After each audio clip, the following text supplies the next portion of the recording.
الصحراء مغربية، يوفي مشينا يفرحوا بيك وبيا. في اطار البرنامج ديال الجامعه الملكيه المغربيه لكره القدم والاداره التقنيه الوطنيه، فتنزيل المشروع على مستوى العصبه الجهويه فاس مكناس لكره القدم مواليد 2014 لتكوين المنتخبات الاقليميه وبالتالي المنتخب الجهوي. الهدف من هذا الانتقاء هو تزويد المراكز الفيدراليه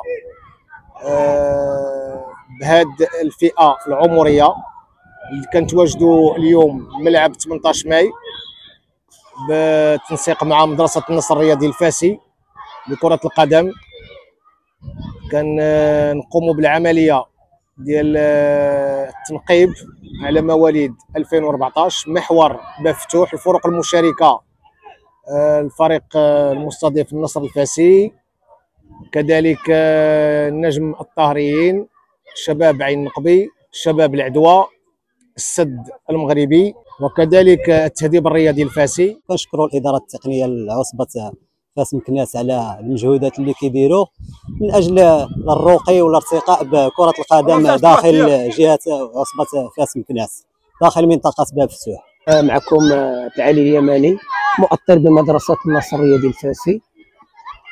اول حاجه كنشكروا الاداره التقنيه ديال عصبه فاس مكناس على هذا البلاطو اللي دارت ديال هاد الوليدات، وهذه بادره طيبه. بسم الله الرحمن الرحيم. تنتواجدوا مقاطعه جنان الورد 18 ماي الملعب النصر الفاسي. بلاطو هذا الصباح هذا من تأطير مدرسه النصر السي خالد الشوح المدير التقني ديال العصبه ديال فاس مكناس اللي مشكور. الحمد لله الاجواء جيده.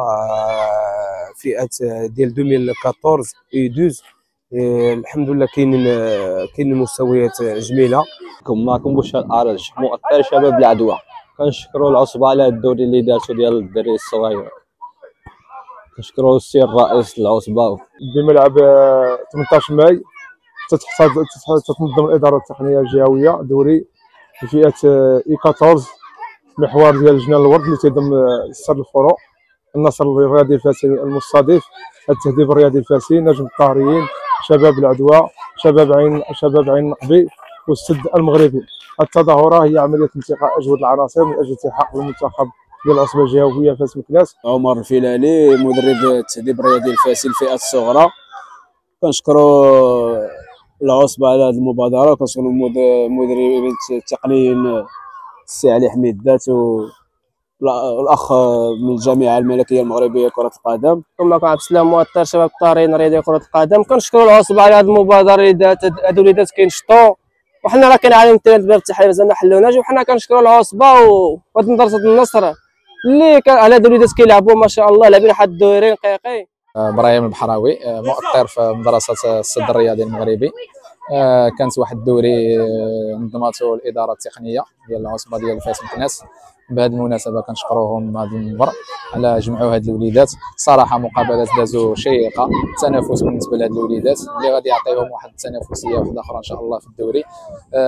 كما كتشوفوا المقابلات كلهم دازوا في المستوى، ونتمناو هاد البادره انها تكثر بزاف د المرات. وراها ديال الصحراء مغربيه، يوفي مشينا يفرحوا بيك وبيا.